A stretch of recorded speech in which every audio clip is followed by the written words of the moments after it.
Baik, Assalamualaikum warahmatullahi wabarakatuh. Selamat sore dan salam sejahtera untuk kita semua. Begini ya, untuk rekan-rekan media. Dengan sirkulasi permasalahan hukum yang menjerat peristiwa-peristiwa kemarin ya, yang menyangkut daripada Nikita, menyangkut daripada Dr. Reza, dan kemudian para pengusaha-pengusaha skincare yang lain. Nah, ini dikatakan suatu lingkaran setan, saya katakan.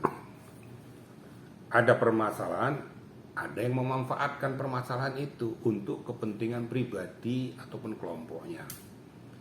Nah, sekarang kita lihat dengan masalah skincare yang sudah terjadi ya, sehingga terjadilah peristiwa pidana yang mengakibatkan kita jadi tersangka. Nah, sekarang muncul lagi, di review lagi, sekarang udah banyak mulai mencari-cari kelemahan-kelemahan daripada apa yang menjadi pengawasan dari BPOM tadi. Contohnya masalah makanan dan minuman yang dikatakan tidak terdaftar dan lain sebagainya. Akhirnya melakukan tekanan-tekanan, intimidasi sehingga bermuara kepada tindak pidana pemerasan. Sekarang kita ambil dari dua sisi ya. Kalau memang kita tidak merasa makanan dan minuman model apapun, kalau memang dia memenuhi standar, memenuhi ketentuan yang dipersyaratkan BPOM, kenapa mesti takut?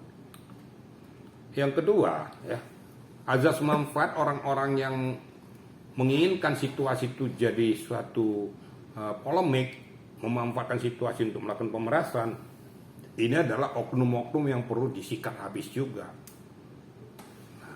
Maka saya bilang dari dua sisi kita lihat. Makanya jangan berikan peluang kepada manusia-manusia bajingan ini ya, untuk melakukan langkah-langkah yang justru bertentangan dengan barikade hukum. Jadi makanya saya bilang nggak mau nyalakan satu sisi. Jangan berikan peluang, lakukanlah sesuai dengan ketentuan. Sehingga dia tidak punya peluang untuk melakukan pemerasan. Kenapa diperas? Karena kau punya kelemahan. Kelemahan ini dimanfaatkan untuk mencari keuntungan bagi orang-orang tertentu ataupun kelompok yang mengerti akan kelemahanmu. Kira-kira gitu ya. Oke. Pak ya, Jenderal, dikabarkan bahwa Doktif sudah menjadi tersangka di Polrestabes Medan dengan ujaran kebencian. Menurut Jenderal itu seperti apa, Jenderal? Bahwa dia akan mereview dan mengujarkan kebencian kepada Dr. Andreas, seperti apa Pak Jenderal? Baik, begini ya. Menurut hemat saya ya, ini kan kita berbicara tentang masalah sistematika hukum dan siapa yang berkewenangan untuk menginformasikan tentang permasalahan hukum tersebut. Saya juga berharap kepada kita pengacara jangan banyak sok tahu juga, jangan sok tahu gitu loh. Jangan mendahului apa yang merupakan kebijakan daripada penyidik.